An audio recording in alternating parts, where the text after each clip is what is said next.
ठीक है। तो beginning and spread of the revolt of 1857, ठीक है।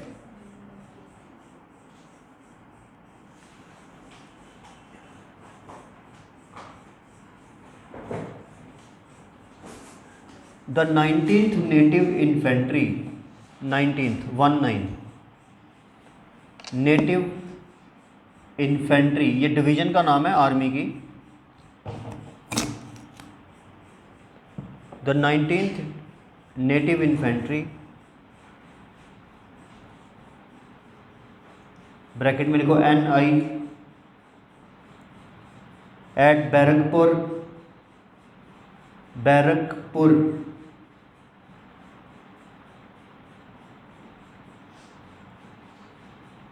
was disbanded, उसको डिसबैंड कर दिया गया, because it refused to use the Enfield rifle, refused to use the Enfield rifle.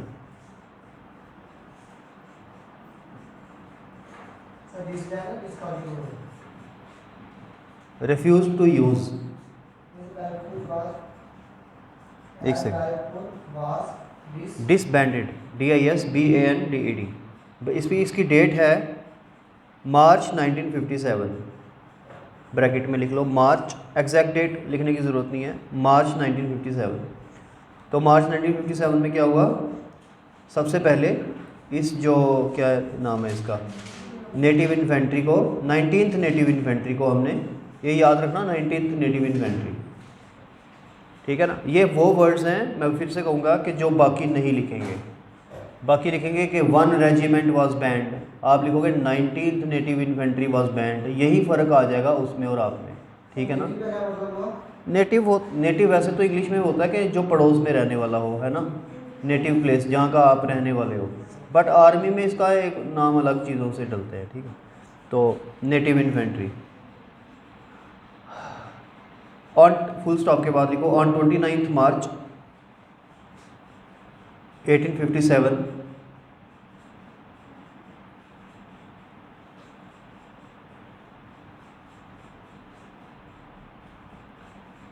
the sepoys at Barakpur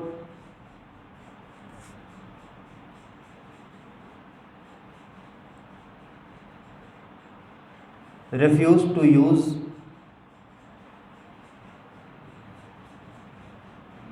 greased cartridges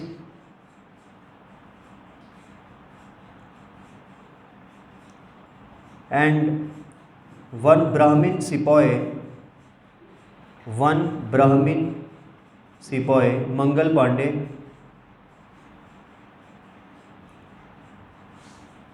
of 34th native infantry, ये दूसरी regiment का है, 34th का है ये, 34th NI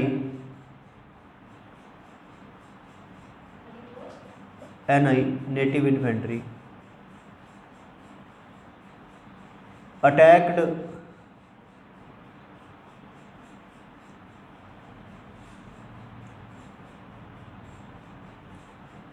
at the adjutant ADJUTANT, उसका जो अफसर था उसको, उसने गोली चला दी उसके ऊपर।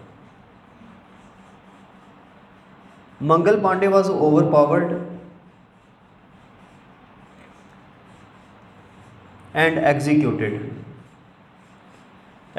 होता है फांसी दे देना, उसको फांसी दे दी गई ऑन 6 अप्रैल 1857। कि देखो कितनी जल्दी फांसी हुई है ना, एक हफ्ते के अंदर ही फांसी। हमारे यहाँ पे फांसी होती है 10-10, 20-20 साल, 30-30 साल के बाद, वो भी कभी होती है कभी नहीं।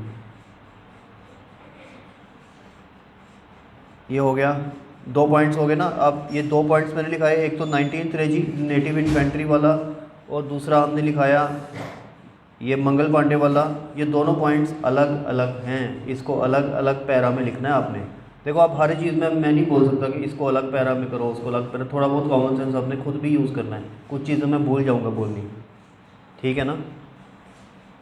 तो मैं ये कहूँगा कि जितने ज़्यादा पॉइंट्स आप बना सको हर सब्जेक्ट में उतने ज़्यादा अच्छे हैं। लंबे लंबे पैराग्राफ बोरिंग लगते हैं पढ़ने में, छोटे छोटे पैराग्राफ बनाओ।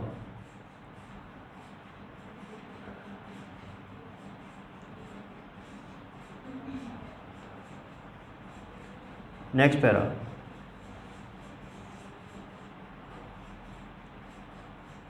नेक्स्ट पैरा लिखने से पहले एक लाइन ऐड कर लो उसके अंदर, while his regiment was disbanded, हाँ कंटिन्यूएशन में, वाइल एग्जीक्यूटेड के बाद कंटिन्यूएशन में, while his regiment was disbanded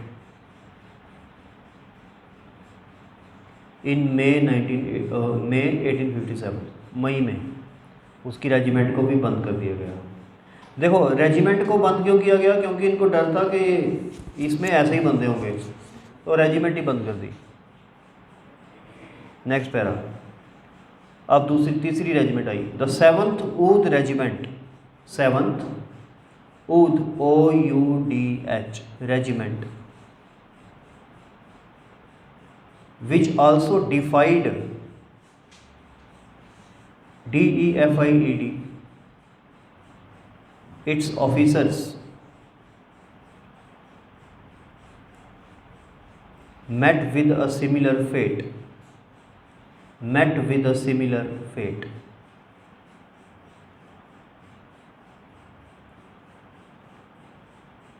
next para, 3 points लिख दिए अब तक, ठीक है ना, अच्छे लग रहे हैं ना 3 पॉइंट्स लिखे हुए नोटबुक पे, ऐसे ही वहाँ पे लिखना मेंस में, ठीक है। 1 साल के बाद आप में से किसी ना किसी का क्लियर होना चाहिए पेपर, तब मज़ा है, ठीक है।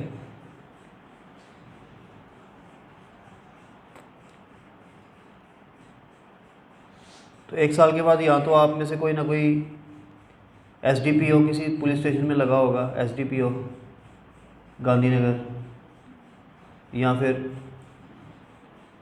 SDM अगर IAS कर लोगे तो, ठीक है, या फिर घर में तैयारी कर रहे होगे अभी तो, या फिर तैयारी भी छोड़ दी होगी कईयों ने, तो इसलिए फर्स्ट ऑप्शन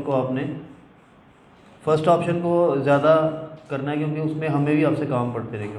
वो SDPO वाला पोस्टिंग है, पुलिस स्टेशन वाली, किसी को मार वार दिलानी हो सीधा आपको फ़ोन करें, हम भी साथ में खुद आ जाएंगे, ठीक है। Next para, the revolt began in full strength at Meerut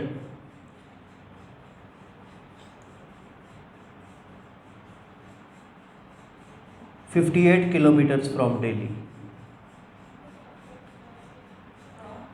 58 kilometre from Delhi. Meerut जो है ये आज भी आर्मी का बहुत बड़ा सेंटर है, कंटोनमेंट है। जितने भी आर्मी के सेंटर होते हैं ना, वो जो बड़ा सिटी होता है उसके 50 किलोमीटर या 60 किलोमीटर आगे पीछे ही होते हैं, क्योंकि आर्मी कंटोनमेंट को काफ़ी ज़्यादा जगह चाहिए होती है और वो सिटी के अंदर खुल नहीं सकता। मेरठ बहुत बड़ी कंटोनमेंट है।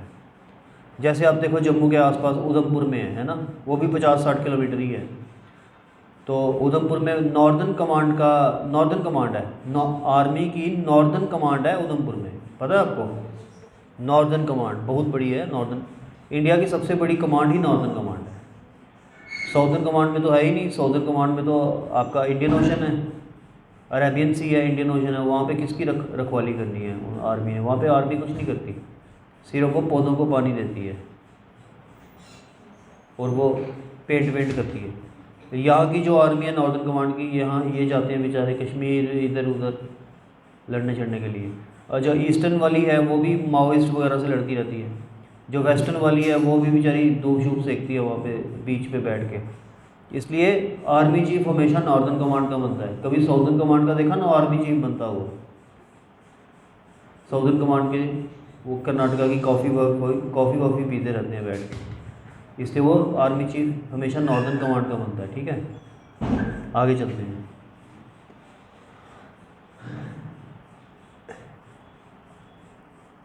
अभी पीछे ईस्टर्न कमांड का शायद बना था, क्योंकि वो उसको ईस्टर्न कमांड वालों को चाइना का एक्सपीरियंस ज़्यादा होता है, और अभी हमारा ज़्यादा ओपोजिशन टच चाइना से चल रही थी, इसलिए उसको बनाया था। Full strength at Meerut 58 kilometres from Delhi on 10 मई 1857। 10 मई 1857 को ये हुआ। आगे चलते हैं।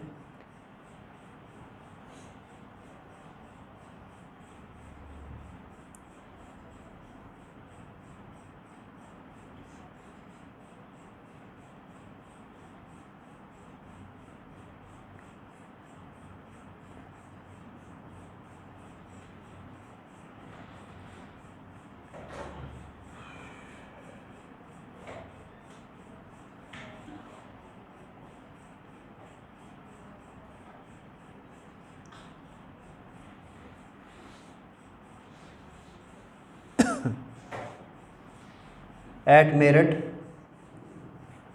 on 9th May 1857, 85 sepoys of the 3rd Cavalry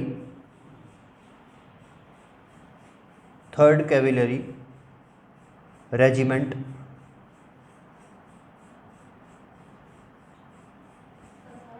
कैविलरी CAVALRY। किसी को पता कैविलरी क्या होती है?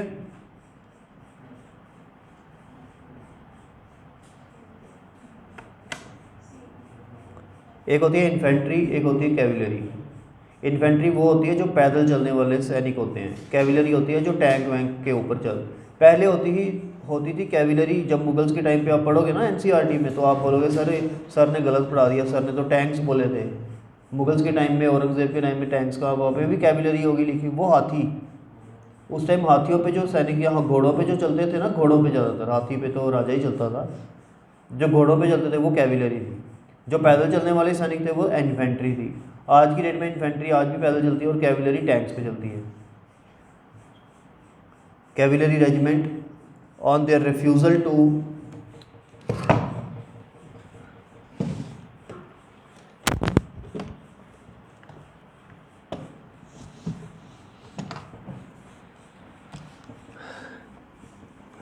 use the greased cartridges were court-martialed.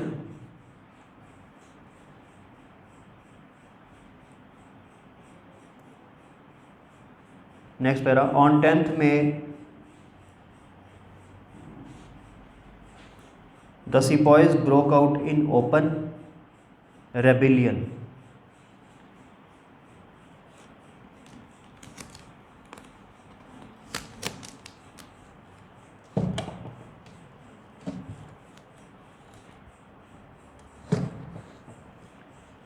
Open rebellion, ठीक है।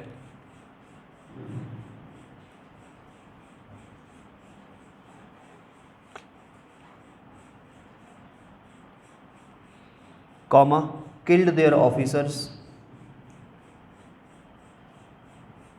And set of for Delhi. Set of OFF for Delhi, Delhi के लिए चल पड़े। which was seized by rebels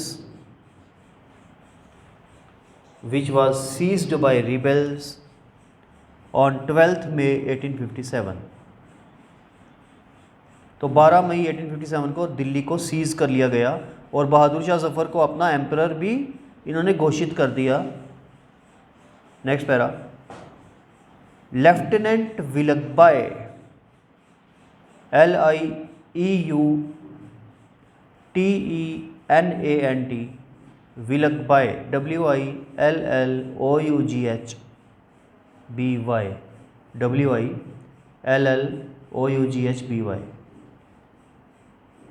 comma the officer in charge of magazine at Delhi. The officer in charge of magazine क्या होती है पता है किसी को? जहाँ पे आर्म्स एंड एम्यूनेशन सारी की सारी देश की रखी होती है, उसको बोलते हैं magazine.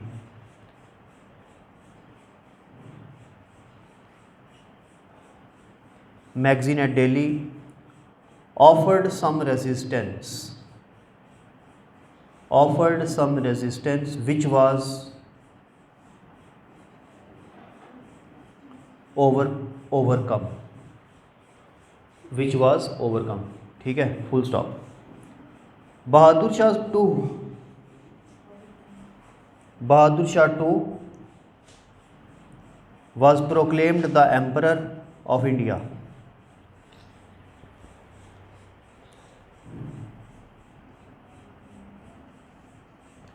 The revolt soon spread as far as Punjab in the north,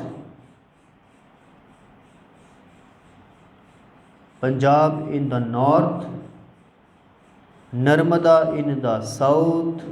ये यार मैप पे ना देख लिया करो नर्मदा कहाँ है, ये काम आएगा आप लोगों के, ठीक है। नर्मदा रिवर कहाँ है, कावेरी रिवर कहाँ है। सबसे पहले अगर नीचे ऊपर से नीचे जाएंगे तो पहले कौन सी रिवर आती है, फिर कौन सी आती है, फिर कौन सी आती है, फिर कौन सी आती है, फिर कौन सी आती है, पता होना चाहिए आपको। पहले नर्मदा आती है, कावेरी आती है, देखना आज मैप पे जाकर। और कौन कौन सी स्टेट से गुजरती है ये भी पता होना चाहिए। वो क्या पूछेगा, ये नहीं पूछेगा कि नर्मदा की डेप्थ कितनी है। आपने कहा कौन सा उधर छलांग लगाने जाना है, छलांग लगाने के लिए तो ये तभी है ना, वो उसके ऊपर भी कवरिंग हो रही है अब। तो नर्मदा का क्या पता होना चाहिए, कौन सी स्टेट में से निकलती है, और क्या पता होना चाहिए, इसकी लेंथ कितनी है, ये जरूर पता होना चाहिए, ठीक है। वर्ल्ड का सबसे लंबा रिवर कौन सा है, कौन सी कंट्री में है,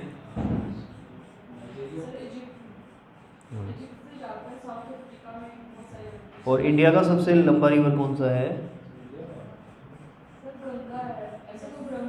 लेंथ में, हाँ ठीक है, ठीक है। वॉल्यूम वाइज सबसे ज़्यादा किसका है रिवर का इंडिया में,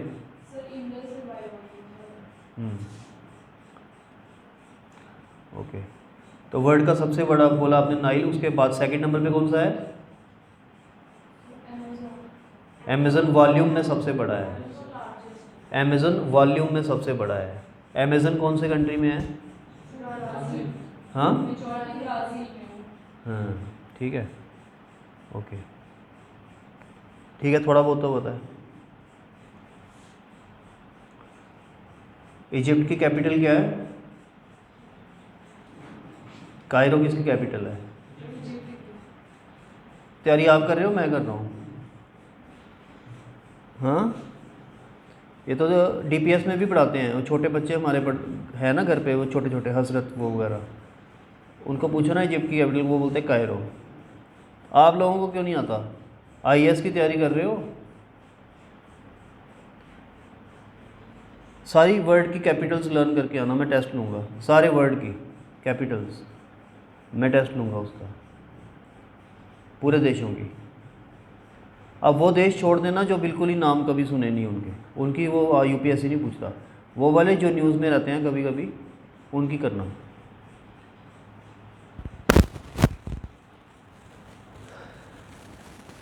okay, south comma Bihar in the east and Rajasthan in the waste.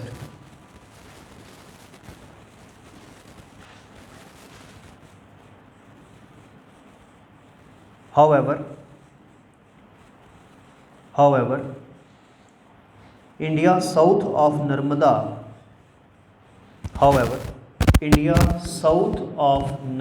river remained undisturbed। अब ये नर्मदा रिवर की बहुत स्टोरी ये है कि पूरे देश में जितना कुछ होता रहा, बट नर्मदा रिवर से जितना नीचे था वो उन लोगों को कोई फ़र्क ही नहीं कभी पड़ा, ठीक है। ना मुगल्स के टाइम पर ज़्यादा फ़र्क पड़ा, ना उनको अंग्रेज़ों के टाइम पे ज़्यादा फ़र्क पड़ा, हाँ बिल्कुल, ठीक है ना। तो वो आराम से अपने पाठ पूजा करते रहते हैं लोग, ठीक है। इसलिए पाठ पूजा करने वालों को ज़्यादा भगवान भी तंग नहीं करता। हम लोग पाठ पूजा तो करते हैं लेकिन ऊपर ऊपर से करते हैं, वो साउथ वाले ज़्यादा अच्छे से करते हैं, ठीक है। आगे चलते हैं, next para. Rebellion broke out at Lucknow on 4 June.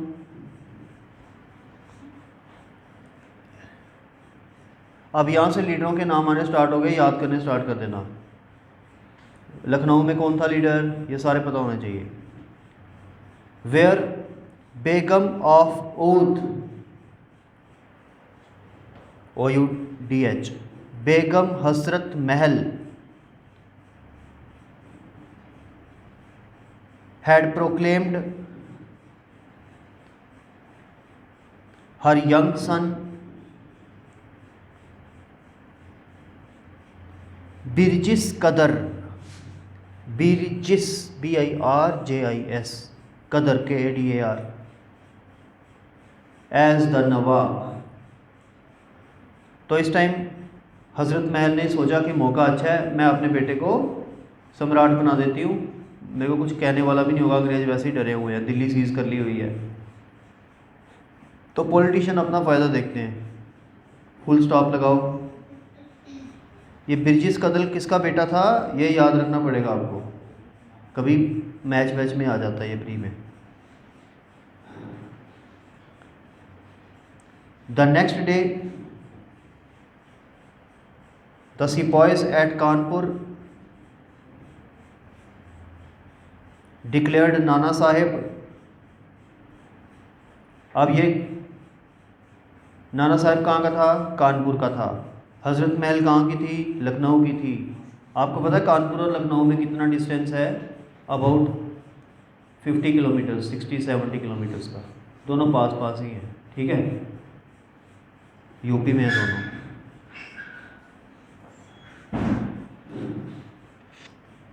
Nana Saheb the adopted son of,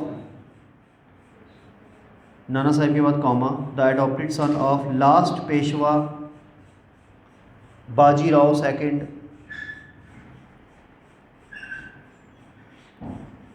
as the Peshwa.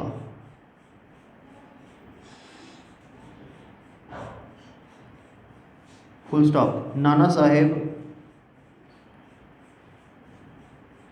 was joined by his lieutenant Tantya Tope,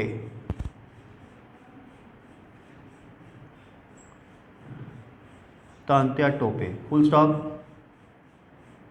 The troops at Jhansi, the troops at Jhansi also mutined, MUTINED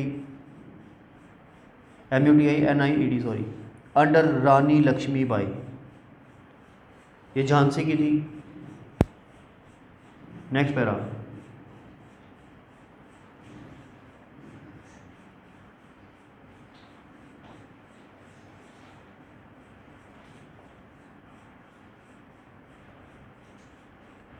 after the loss of Jhansi, sorry, after the loss of Kanpur,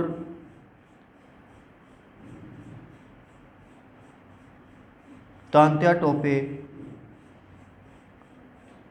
joint Rani, जब कानपुर इनके हाथ से निकल गया, Indians के हाथ से, तो तांत्या टोपे ने रानी लक्ष्मीबाई को ज्वाइन किया। Now very important point, full stop के बाद, sir huge rose, sir huge HUGH, rose ROSE, recaptured Jhansi by assault on 3rd April 1858। ये 3rd अप्रैल वाली डेट याद रखने की ज़रूरत नहीं है, बट कैप्चर किसने किया, ह्यूज रोज ने, ये इंपॉर्टेंट है। Next para. Rani Jhansi and Tantya Tope march towards Gwalior,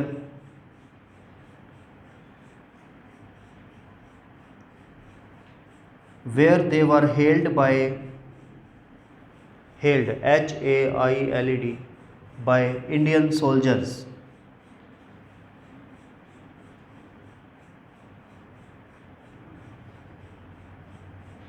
full stop. The Scindias, Scindias Rajasthan के होते हैं ये। Scindias however decided to remain loyal to English. Scindias ने अंग्रेज़ों के साथ ही रहे, ये उनके खिलाफ। The Scindias however decided to remain loyal to the English. English लिखो ब्रिटिश लिखो एक ही बात है। नाना साहेब was proclaimed the Peshwa.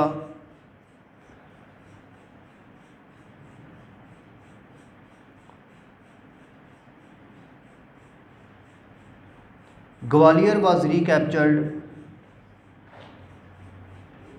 Gwalior was recaptured by the English in June 1858। जून 1858 आ गया, ठीक है, एक साल हो गया।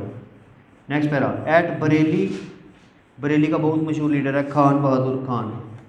Eight Bareilly Khan Bahadur Khan had proclaimed himself the Nawab, had proclaimed himself the Nawab।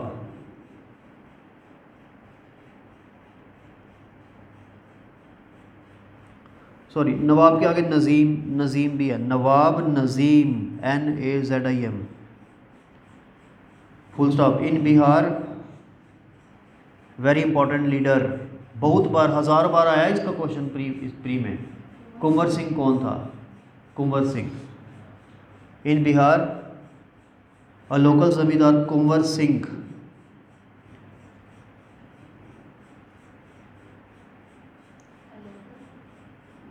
जमींदार raised the banner of revolt.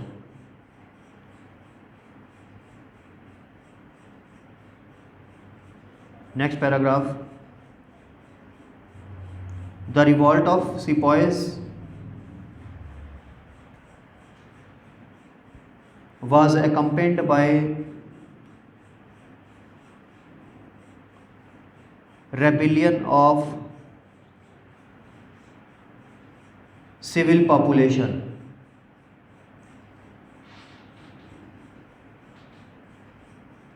very important paragraph, particularly in the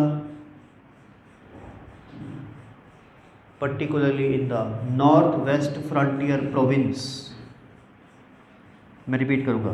the revolt of sepoys was accompanied by rebellion of civil population particularly in the north waste frontier province. बाद में जाकर इसको short में NWFP भी बोलते हैं, जिसका leader बना था बाद में Khan Bahadur Khan. Red shirt movement बाद में, ठीक है, 100 साल के बाद 1940s में। And Oudh, OUDH, comma, the two areas from which sepoys of the Bengal army, the two areas from which sepoys of the Bengal army were recruited।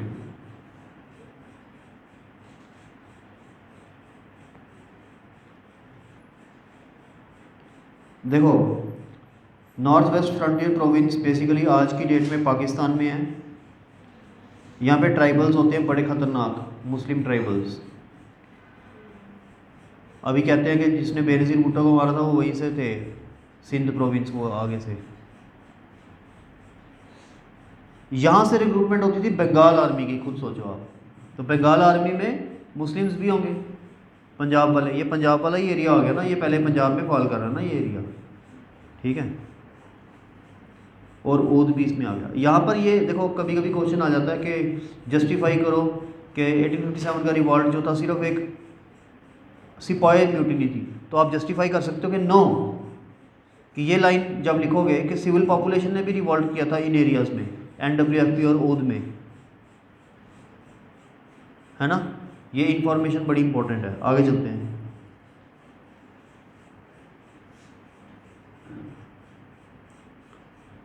The action of the sepoys released the rural population from the fear of the state.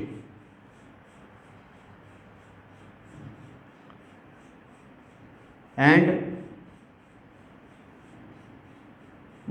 छोड़ो, state लिखो, full stop.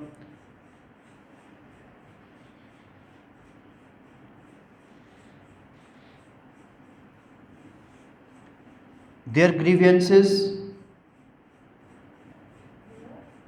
grievances शिकायतें found immediate expression। There मतलब rural population के जो लोग थे उनकी जो शिकायतें थी उनका हल हो गया। They got expression and they rose en masse NENN मासे MASSE to give vent to their opposition to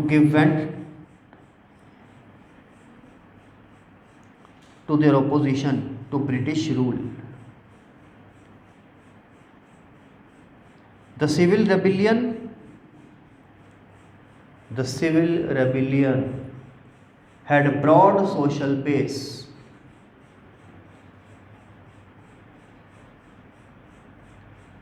civil rebellion का सोशल बेस बहुत स्ट्रॉन्ग था, बहुत बड़ा था। मीन सोशल बेस होता है जब उसके अंदर ज़्यादा लोग इन्वॉल्व हों तो वो सोशल बेस हम कहते हैं ब्रॉड हो गया। जब उसमें कम लोग इन्वॉल्व हों, सपोज करो सिर्फ पढ़े लिखे लोग ही इन्वॉल्व हैं, तो हम कहते हैं ये ब्रॉड नहीं, ये नैरो सोशल बेस है। यहाँ पर क्या था, ब्रॉड सोशल बेस। ज़्यादातर जब रूरल पॉपुलेशन इन्वॉल्व हो जाती है तो वो सोशल बेस हमेशा ब्रॉड ही होता है, ब्रॉड सोशल बेस। कॉमा कौन कौन आया उसके अंदर, embracing all the sections of society,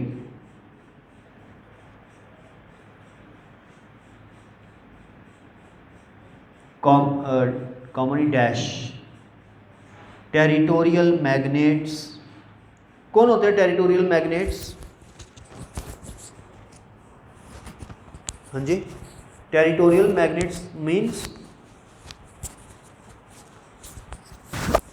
कोई बताएगा?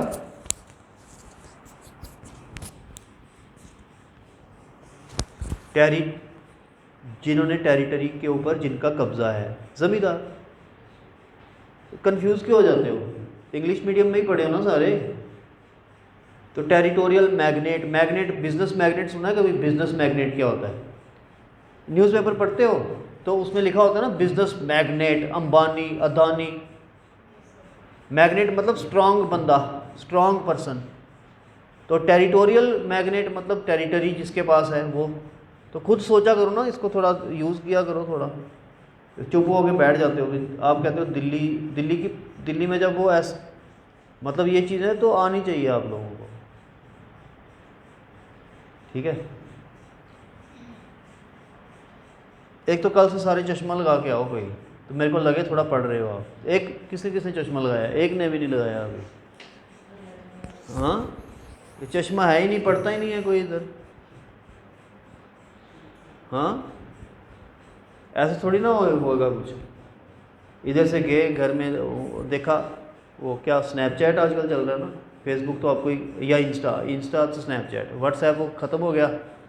यंग जनरेशन आजकल व्हाट्सएप भी नहीं करती, तो फेसबुक भी नहीं करती। वो फेसबुक की जगह ले ली इंस्टा ने, और व्हाट्सएप की जगह ले ली किसने? स्नैपचैट ने। स्नैपचैट पता नहीं क्या उसकी क्या क्रेज़ है, मेरे को आज तक समझ नहीं आई। तो उसको करो, अगर बनना है कुछ, लगाने हैं ना स्टार, सत्यमेव जयते और एक स्टार, वो होता है SP का, और 2 स्टार और सत्यमेव जयते वो होता है SSB का।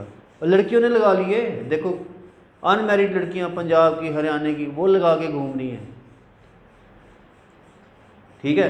कैसे लगाए? पढ़ के लगाए ना। तो आप लोग स्नैपचैट ही ना करते रह जाना। तो इंस्टा में फ़ोटोएँ डाल दी, ये सब नहीं, थोड़ा चेंज करो।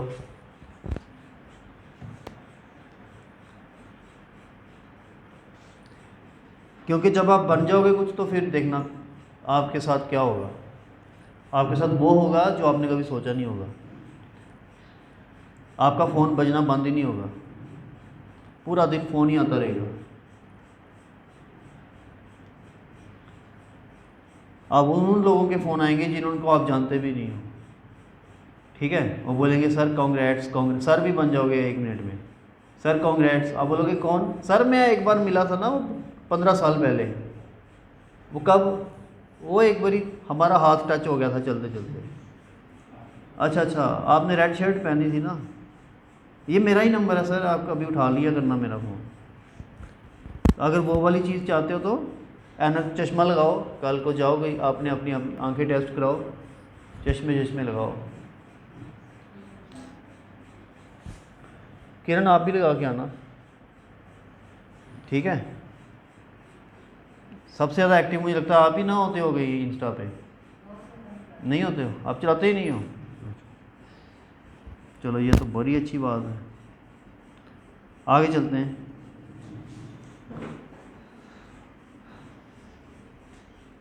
कहाँ पहुँचे? टेरिटोरियल मैग्नेट्स, ठीक है ना।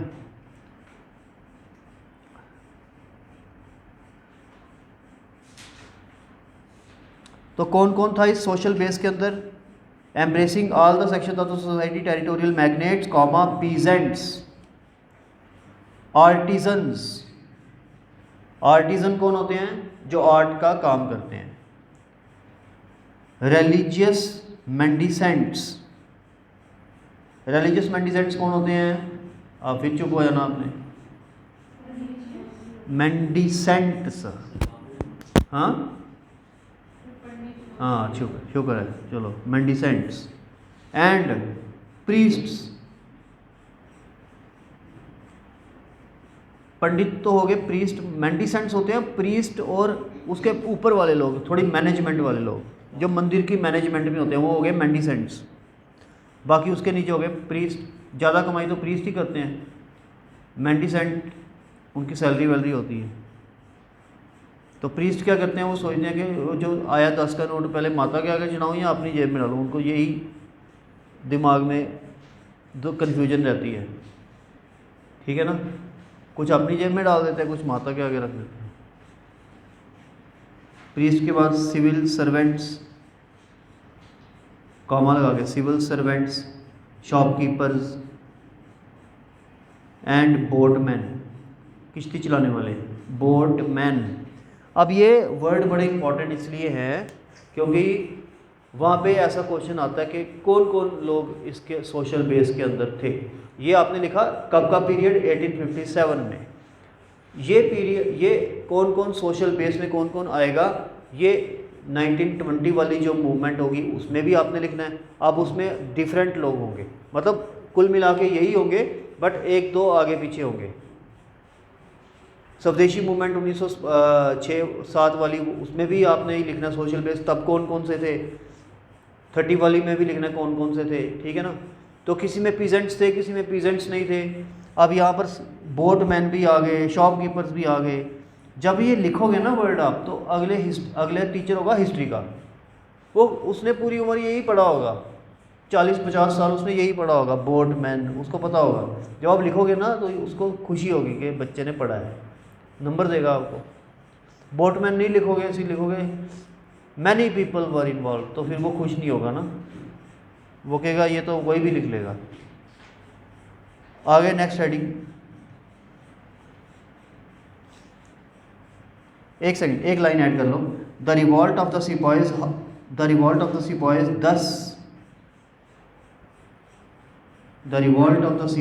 thus resulted in a popular uprising. Resulted in a popular uprising. Uprising किसको बोलते हैं? रिवॉल्ट को ही। तो सिपाही म्यूटिनी क्या बन गई? Popular uprising. पॉपुलर क्या होता है? जो कि बना पीपल से, जिसमें सिपाही इन्वॉल्व नहीं हुए, अब पीपल इन्वॉल्व हो गए। अपराइजिंग यानी रिवॉल्ट।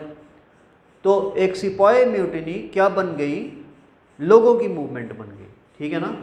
तो अगर क्वेश्चन आएगा कि क्या ये एक सिर्फ सिपाही म्यूटिनी ही थी, आपने कहना no, it was a popular uprising although it started as a sipahi mutiny, but in the end after 1 year और 6-7 months it became a popular uprising.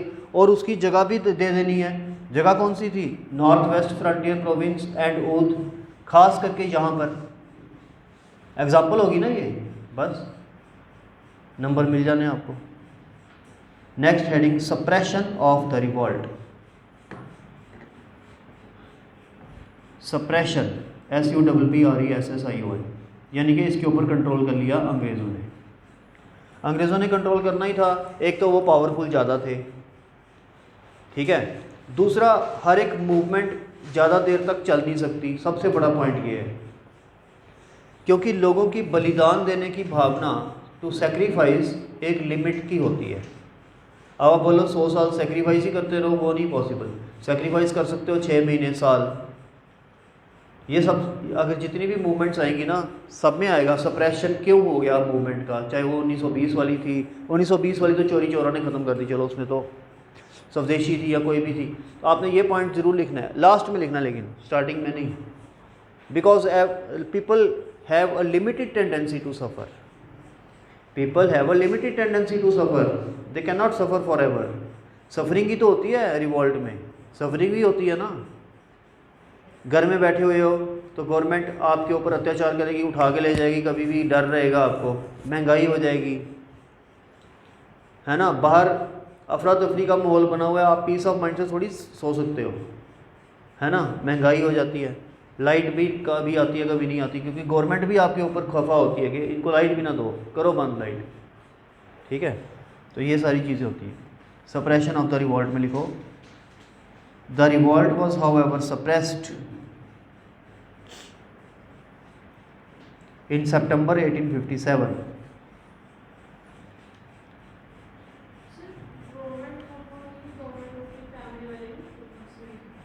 और गवर्नमेंट अपनी फैमिली को कर लेती है प्रोटेक्ट, वो क्वार्टरों में रहते हैं ना उनके, वहाँ पे इमरजेंसी लाइट होती है।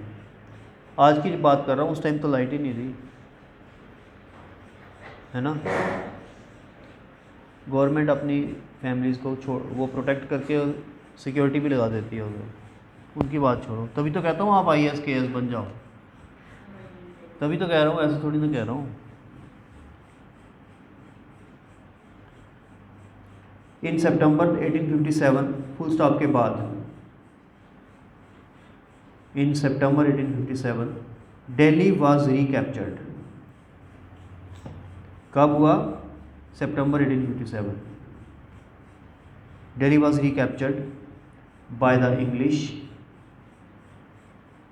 but John Nicholson,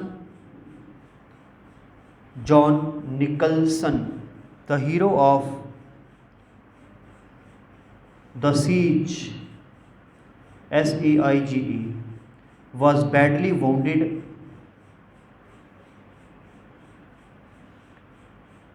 and succumbed to his injuries. आप सीधा भी लिख सकते हो he was killed। ये जो अंग्रेज़ था, इसका नाम भी याद रखना, दिल्ली को कैप्चर करते करते मरा था, ये दिल्ली को वापस रिकैप्चर करते करते मरा था, इसका नाम Nicholson.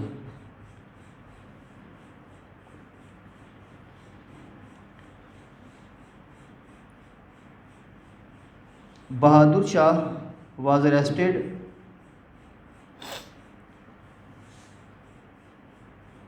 full stop, two sons and a grandson of the emperor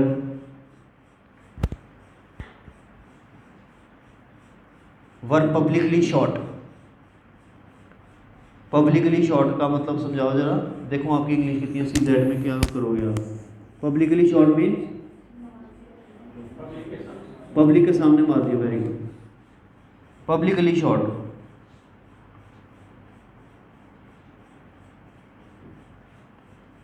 तो देखो एम्परर बनने का नुकसान भी होता है ना, पहले इन्होंने सर कलम किए लोगों के, तो फिर बाद में इनके साथ भी वही हुआ। Publicly shot by lieutenant Hodson, HODSON, Hodson himself, खुद ही मारा इसने, खुद ही मारा। And the emperor exiled to Rangoon. Emperor को क्यों नहीं मारा, कोई बताएगा? एम्परर को क्यों नहीं मारा? क्या प्रॉब्लम है? हाँ,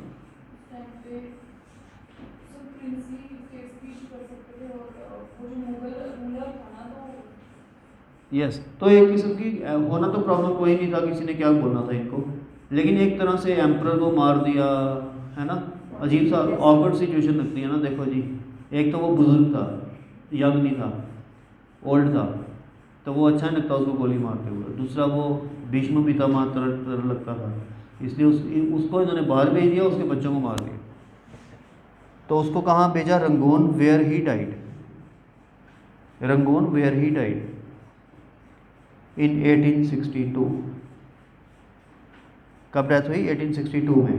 तो इस तरह से 1862 में हमारा मुगल रूल भी यहाँ पे ख़त्म हो गया। अगर आपको कोई क्वेश्चन आए मुगल रूल इंडिया में कब ख़त्म हुआ, नहीं सॉरी, मुगल रूल तो यह तभी ख़त्म हो गया ना 1858 में, जब इसको अरेस्ट किया तभी ख़त्म हो गया ना।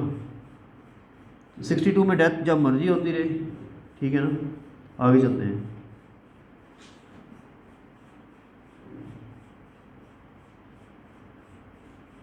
Terrible विनिजेंस,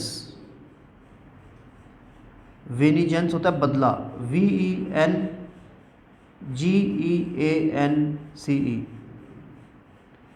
was wreaked upon,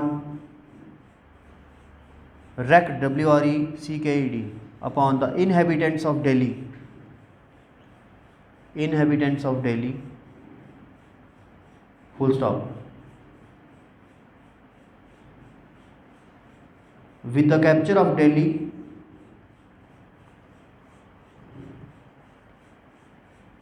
with the capture of Delhi, the back of the revolt was broken.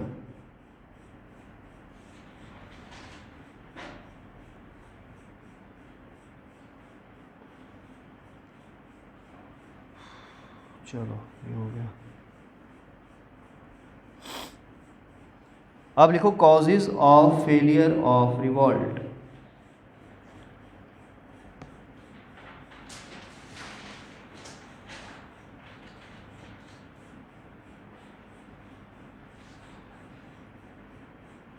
Causes of the failure of revolt. Number 1 cause, क्या कारण था कि रिवॉल्ट फेल हो गया? Number 1, the revolt was localised. Revolt जो था ये localised था, यानी कि नेशनल नहीं था। नेशनल का ऑपोजिट क्या होता है? लोकल या रीजनल। तो जब हमने बोल दिया कि रिवॉल्ट लोकल था, इसका मतलब ये नेशनल है ही नहीं था। तो लिखो आगे,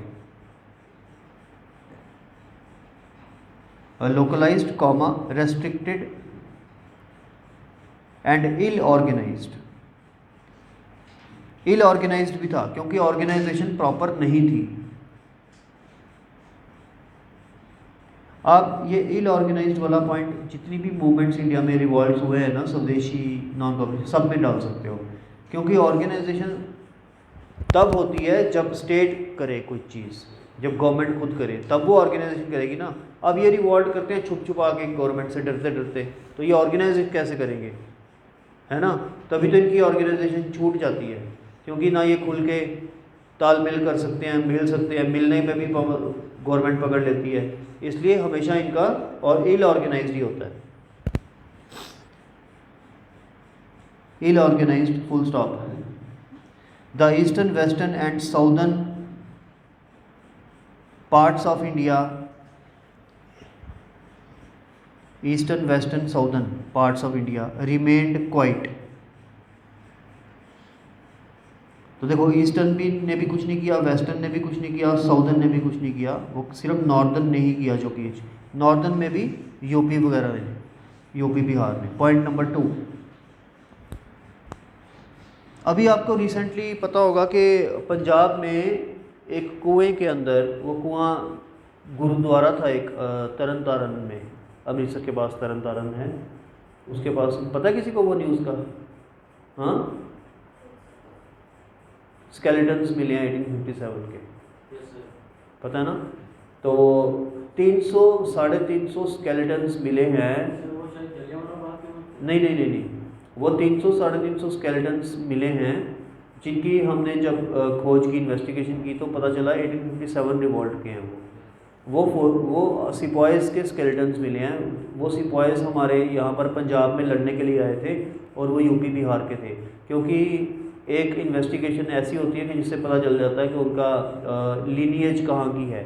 तो दे वर नॉट पंजाबीज़, क्योंकि पंजाबीज़ की हाइट और वो ज़्यादा होती है, तो उनकी इतनी हाइट ज़्यादा नहीं थी, तो उन्होंने पता करा लिया कि वो पंजाबीज़ तो नहीं है। वो पंजाब में आए थे, वो फिर पता चला कि पंजाब वालों ने उनको मारा होगा, ठीक है ना, क्योंकि यहाँ पर लड़ाई हुई होगी, अंग्रेज़ों ने मारा होगा उनको, तो वो वहाँ से यहाँ लड़ने के लिए आए होंगे। तो ये लेटेस्ट न्यूज़ है 1857 रिवॉल्ट की। ये आपको साइंस एंड टेक्नोलॉजी में भी आ सकती है, किस तरह से कि उनका पता कैसे चलाया कि वो कब की डेट के हैं, और ये कैसे पता चला कि कौन सी रेस से बिलोंग करते हैं। ये पढ़ो यार, मेरे को तो पता है, आपको क्यों नहीं पता चलता? तैयारी आप कर रहे हो। हाँ, कार्बन डेटिंग भी होती है, और भी आजकल बड़ी टेक्निक्स आ गई हैं। नहीं, कार्बन डेटिंग तो ह्यूमंस के लिए थोड़ी ना होती है, वो तो रॉक्स उनके लिए होती है। हाँ, डीएनए की होती है ना, वो उस सबसे पता चलता है, ठीक है। तो पढ़ा करो कुछ, ठीक है। न्यूज़पेपर तो ज़रूर पढ़ा करो, ऐप डाउनलोड कर लो, उसको 2-2 मिनट के बाद देख लिया करो, ठीक है। और फिर आ जाएगा ये क्वेश्चन, आपने कहना मैंने कराया नहीं, देखो मैंने बता दिया आज, रिकॉर्डिंग प्रूफ है भाई।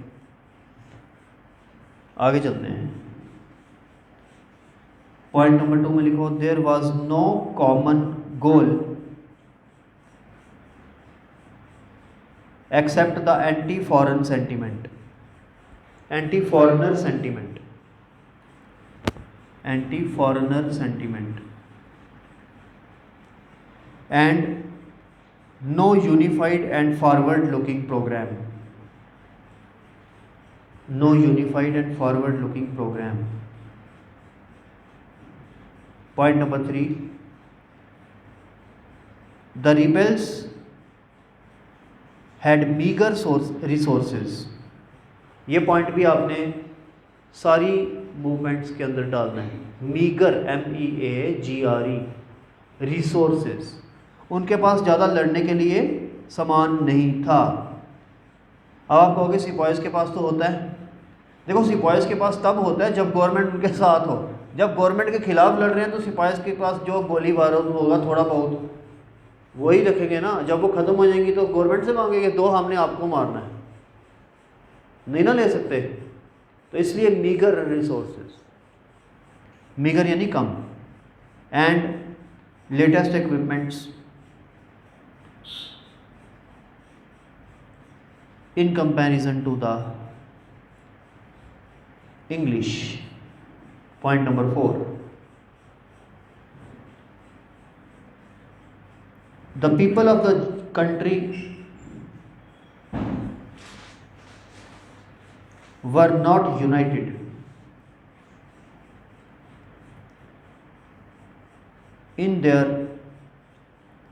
anti-British sentiment। तो पीपल भी यूनाइटेड नहीं थे अंग्रेज़ों के एंटी ब्रिटिश सेंटीमेंट के लिए।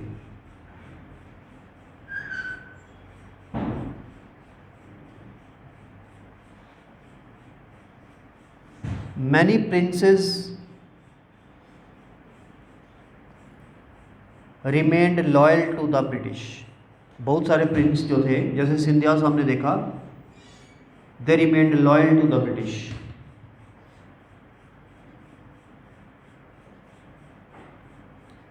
Among these were Scindias, Holkars, Nawab of Bhopal। Scindias, Holkars, Nawabs of Bhopal, ruler of Patiala, Nabha, Jind. ये पटियाला, नाभा, जींद उस टाइम कहाँ पे था? पंजाब में। जींद आज तो हरियाणा में है, लेकिन पहले पंजाब में ही था। पटियाला, नाभा तो आज भी पंजाब में ही है। पटियाला, नाभा, जींद, कश्मीर, कश्मीर वाले भी, Hyderabad, and the Ranas of Nepal, Nepal भी हमारे साथ ही था, तो उसके रानास भी अंग्रेज़ों के साथ थे। The money lender merchant combine, money lender dash merchant combine. देखो मनी लेंडर और मर्चेंट हमेशा कंबाइन ही रहते हैं, आज की डेट में भी कंबाइन ही है।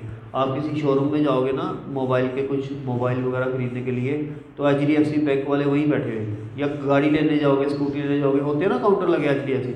इसका मतलब मर्चेंट कौन है? स्कूटी वाला, शोरूम बेचने वाला। और मनी लेंडर कौन है? HDFC bank. तो वो आज भी साथ हैं, पहले भी साथ थे, क्योंकि एक बंदे से उधार लोगे तो दूसरे से चीज़ खरीदोगे, तो वो हमेशा साथ ही रहते हैं। तो money lender merchant combine remained friendly to the British. ये अंग्रेज़ों के साथ क्यों रहे? क्योंकि इनका फ़ायदा उनके साथ रहने में था, उनके साथ दुश्मनी करके नहीं था। ठीक है।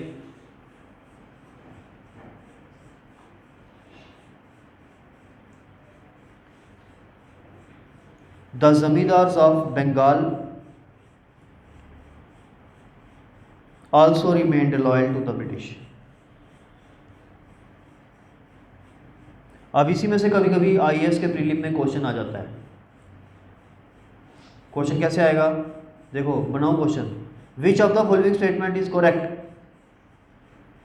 विच of the following statement is correct?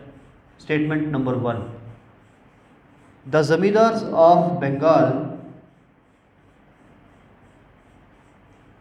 Were not loyal to the British in the revolt of 1857। आपको बताइए स्टेटमेंट गलत है, क्योंकि दे रिमेन्ड लॉयल। लेकिन ये पता तब होगी ना जब आप पढ़ोगे, इसको पढ़ोगे ही नहीं तो आप सोचोगे हाँ लॉयल थे नहीं थे, नहीं थे, फिर आप कैसे लगाओगे? कैसे? तो 50-50 कुछ भी हो सकता है। स्टेटमेंट नंबर 2, स्टेटमेंट नंबर 2 आएगी, the Scindias Holkars remained loyal to the British. तो ये स्टेटमेंट करेक्ट है, आपको पता है, लेकिन तब पता ना जब पढ़ा है। जब इंस्टा किया होगा तो फिर थोड़ी ना पता होगा, तो इसलिए तो नीचे आएंगे कोड्स। स्टेटमेंट 1 नीचे आएंगे कोड्स, कोड होगा A, statement 1 is correct and 2 is incorrect. B, statement 1 is incorrect, 2 is correct. C, both are correct. D, both are incorrect. क्या करोगे? A, B, C या D? तो उस टाइम आपको वो करना पड़ेगा। इस तरह से सारे 100% क्वेश्चन IAS में ऐसे ही आते हैं, सारे स्टेटमेंट्स होते हैं। KS में आता है क्वेश्चन सीधा ABCD, कोई स्टेटमेंट नहीं होती बीच में, कभी कभी होती है। ठीक है, आगे चलते हैं।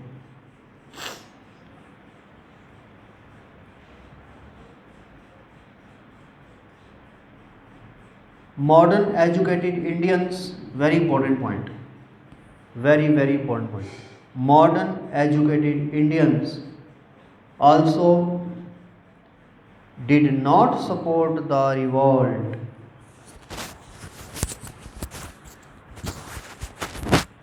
देखो मॉडर्न एजुकेटेड इंडियंस ने रिवॉल्ट को सपोर्ट नहीं किया।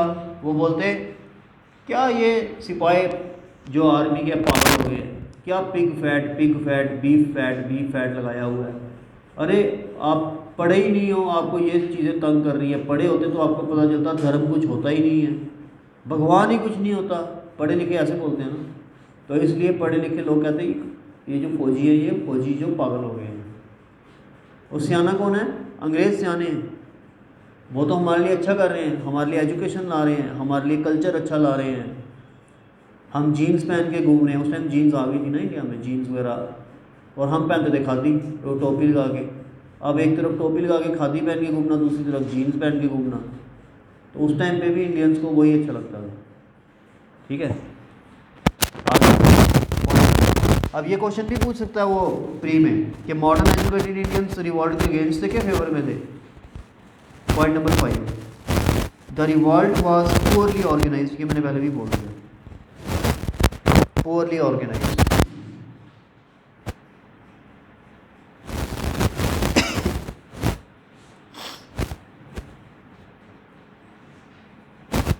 अब इसका एक्सप्लेनेशन थोड़ा सा दिखा देता हूँ 2 लाइन में। वो लिखो, the leaders though not lacking in bravery, though not lacking in bravery, हालांकि वो बहादुरी में कम नहीं थे, were deficient in experience, organizing ability, whereas the East India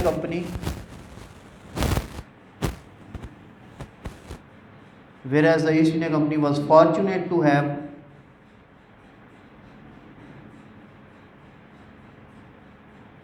the men of exceptional abilities, the men of exceptional abilities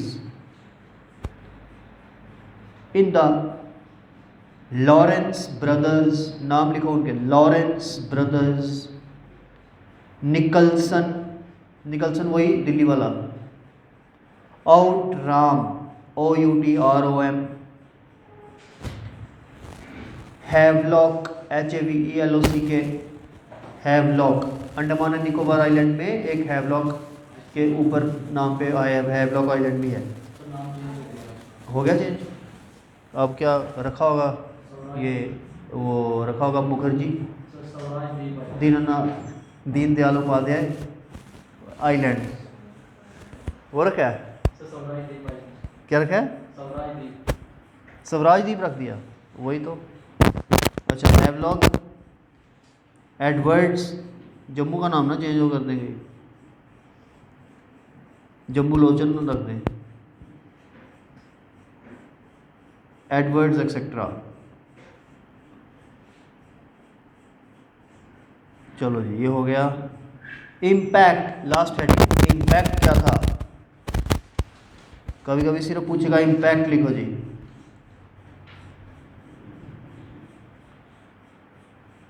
the revolt shook the foundation of the British rule. अब देखो impact क्या होता है, असर क्या पड़ा अंग्रेज़ों के ऊपर, असर क्या पड़ा, ये वो है। कॉजेज़ लिख दिए फेलियर के, कॉजेज़ रिवॉल्ट स्टार्ट होने के लिख दिए, लेकिन असर क्या हुआ? It shook the foundation of British rule in India.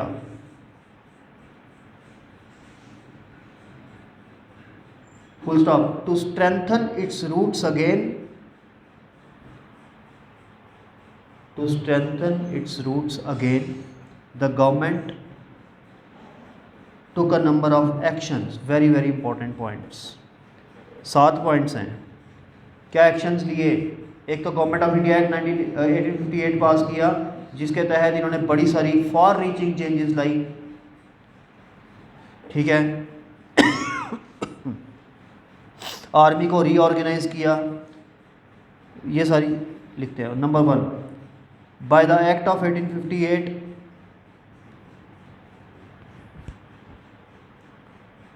the control of Indian administration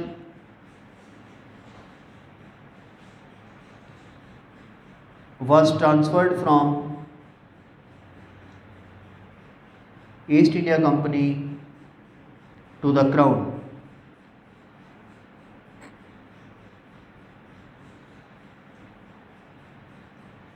The announcement was made by Lord Canning, CANNING at Allahabad। Allahabad में की थी अनाउंसमेंट, ये भी याद रखना। In Queen's proclamation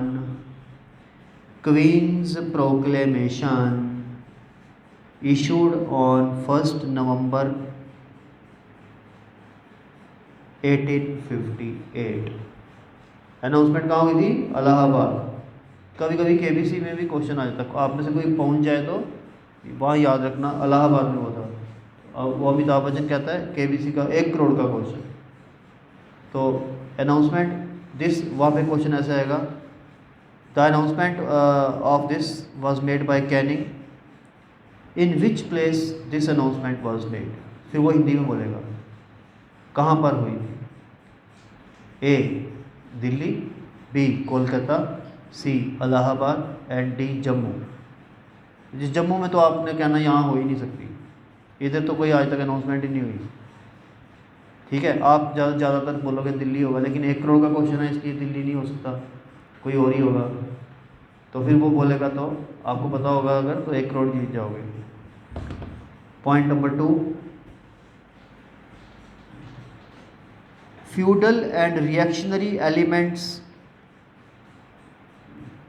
feudal FUDAL and reactionary elements, ये वो elements होते हैं जो बार बार अंग्रेज़ों को परेशान करते हैं। Were sought to be protected, were sought to be protected. अंग्रेज़ों ने कहा इनका ख्याल रखो तो आगे से ये परेशान ही नहीं करेंगे। Indian full stop, Indian states, जब हम लिख रहे हैं इंडियन स्टेट्स इसका मतलब इंडियन प्रिंसली स्टेट्स से है। Were not to be annexed, तो उनकी एनेक्सेशन बंद हो गई। देखो आप खुद, were not to be annexed but to be protected. तो हमने फर्स्ट लेक्चर में क्या किया था, डिस्कशन की थी ना, जिन्होंने नहीं की देखी वो डिस्कशन तो यूट्यूब में जाके लेक्चर 1 देख लेना हमारा, तो उसमें ग्रेट डिटेल में हमने वो समझाया हुआ है डोमिनियन स्टेटस क्या था, ठीक है, एंड कंप्लीट इंडिपेंडेंस क्या था। इंडिया में कंप्लीट इंडिपेंडेंस कब मांगा गया, सबसे पहले डोमिनियन स्टेटस कब मांगा गया, कौन मांगते थे, अंग्रेज़ इंडिया में किस तरह की एडमिनिस्ट्रेशन कर रहे थे, कहाँ पर प्रिंसी स्टेट्स में कैसे कर रहे थे और प्रोविंसेस में कैसे कर रहे थे, और वर्ल्ड ओवर वो कैसे कैसे कर रहे थे, ऑस्ट्रेलिया कनाडा में कैसे कर रहे थे और इंडिया में कैसे कर रहे थे। इंडिया ब्लैक कॉलोनी था, ऑस्ट्रेलिया कनाडा वाइट कॉलोनी। ये फर्स्ट लेक्चर में सारा डिस्कस किया हमने। तो यहाँ पर वही हमने देखा कि annexation but to be protected as break water to the storm,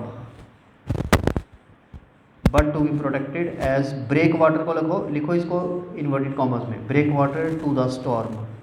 जब तूफान आता है ना तो ये एक ब्रेक वाटर चीज़ होती है जो बचाती है। तो प्रिंसली स्टेट्स बचाने का काम करेंगी अगर इंडिया में दोबारा ऐसा रिवॉल्ट हो जाए। कैसे? क्योंकि प्रिंसली स्टेट की आर्मी ही तो हेल्प करेगी। अगर बाकी की आर्मी बगावत करेगी तो प्रिंसली स्टेट की आर्मी तो हमारे साथ ही है ना, उनका रूलर उनको बोलेगा आर्मी को कि ऐसे कर, तो वो वैसे ही करेंगे। तो इन्होंने उनकी एनेक्सेशन बंद कर दी, लेकिन उनको प्रोटेक्ट करना शुरू कर दिया। प्रोटेक्टीज बन गए, राजा जो थे वो प्रोटेक्टीज बन गए, यानी कि अगर राजा के ऊपर कोई अटैक करेगा तो उसको प्रोटेक्शन अंग्रेज़ देंगे। अब राजा के ऊपर अटैक भी नहीं कोई कर सकता था क्योंकि उनके प्रोटेक्टीज अंग्रेज़ हैं। जैसे यूके या जर्मनी, इटली, फ्रांस, छोटे छोटे मतलब कंट्री, फ्रांस तो बड़ा है, यूके भी बड़ा है, कुछ छोटे छोटे कंट्रीज़ भी है यूरोप में जो नेटो के मेंबर्स हैं। हम उनके ऊपर अटैक नहीं करते, हमारे पास बहुत 10 लाख आर्मी है, लेकिन हम नहीं अटैक करते क्योंकि उनकी प्रोटेक्टी, वो किसके प्रोटेक्टी है? अमेरिका के। उनके ऊपर अटैक करेंगे तो अमेरिका हमारे ऊपर अटैक करेगा। वही सिचुएशन यहाँ पे थी। Next point, the army was reorganised on the policy of division and counterpoise, division and counterpoise, COUNTERPOISE। देखो ये अंग्रेज़ों ने क्या किया उस time, Rajput regiment, Sikh regiment, Maratha regiment, ये इसके बाद बनाई थी।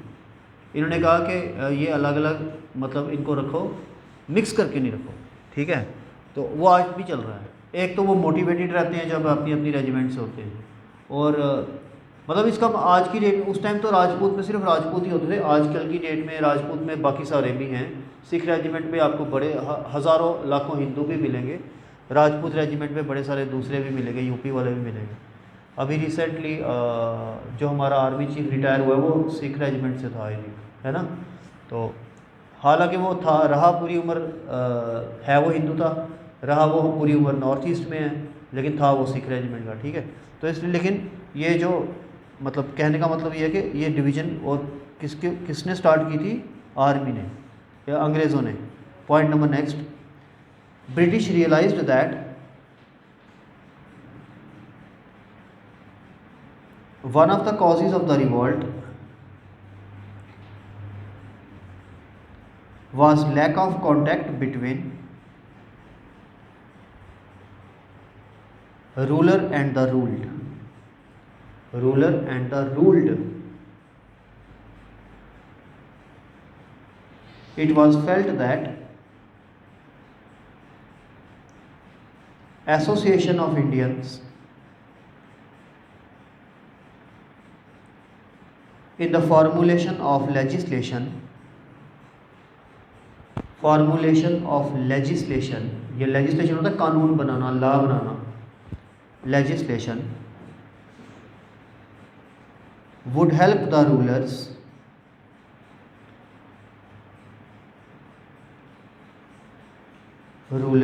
to know about the feelings of the Indians.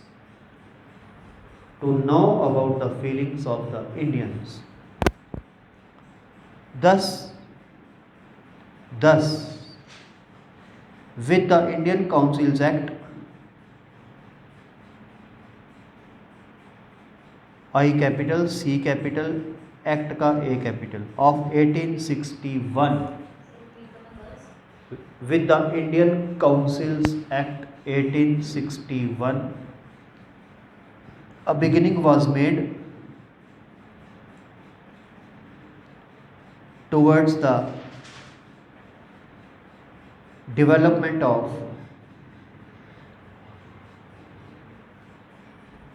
representative institutions in India.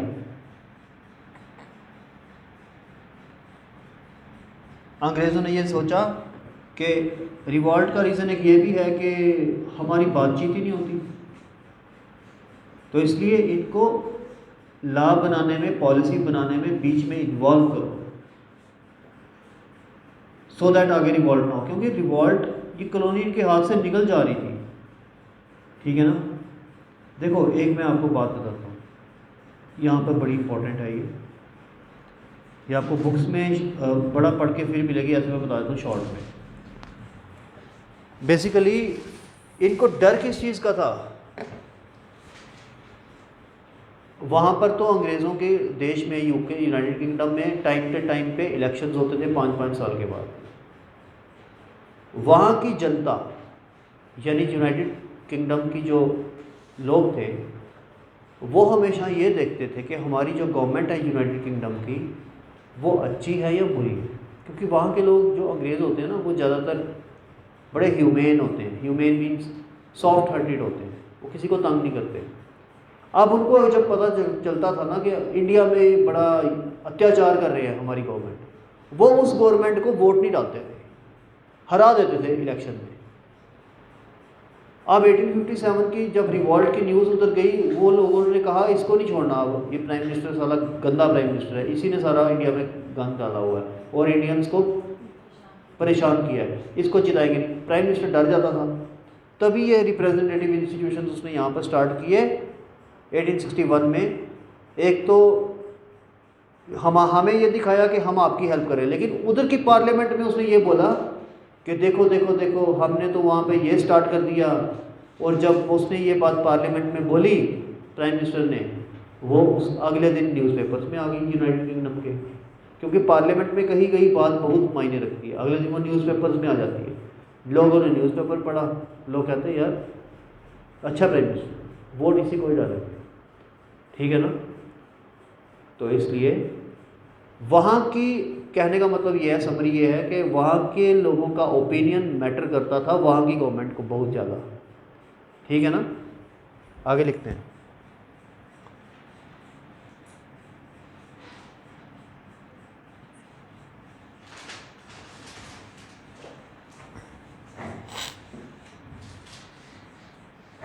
Next point, the racial character of the British rule, RACIAL, racial character of the British rule became more pronounced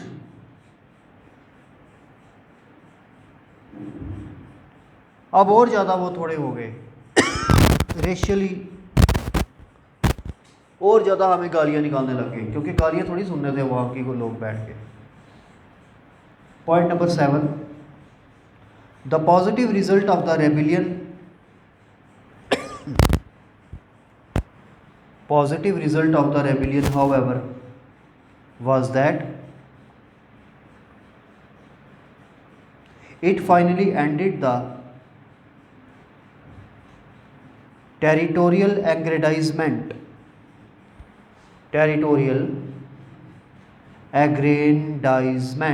A double G R A N D I S E M E N T AGGRANDISEMENT expansion भी लिख सकते हो अगर किसी को मुश्किल लग रहा है तो, बट ये लिख दो तो ज़्यादा अच्छा है। वो जो टेरिटरी अपनी फैलाते जा रहे थे ना प्रिंसली स्टेट्स वगैरह के साथ, वो सारा इन्होंने बंद कर दिया। तो इसी के साथ आपका ये 1857 का रिवॉल्ट ख़त्म। कल हम टॉपिक लेंगे पहले रेगुलेटिंग एक्ट वाला, रेगुलेटिंग एक्ट और बाकी सारे एक्ट शॉर्ट में करेंगे, उनको डिटेल में नहीं करने की ज़रूरत है। और उसके बाद हम कल ही टॉपिक ले लेंगे राइज़ ऑफ इंडियन नेशनलिज़म, ठीक है। ये दोनों टॉपिक्स कल हम कोशिश करेंगे कि ख़त्म हो जाएं, ठीक है। तो आज हमारा 2 लेक्चर्स लगे, बल्कि 3 लेक्चर्स लगे हमें, 2 लेक्चर्स लगे रिवॉल्ट ऑफ 1857 ख़त्म करने में। और फर्स्ट लेक्चर तो मैंने इंट्रोडक्शन दी थी, फर्स्ट लेक्चर में तो पूरी दिया था एक अंग्रेज़ों का रूल किस टाइप का है ये वो। तो 3 लेक्चर लगे अब तक हमें यहाँ पहुँचने में, ठीक है। ठीक है, फिर आगे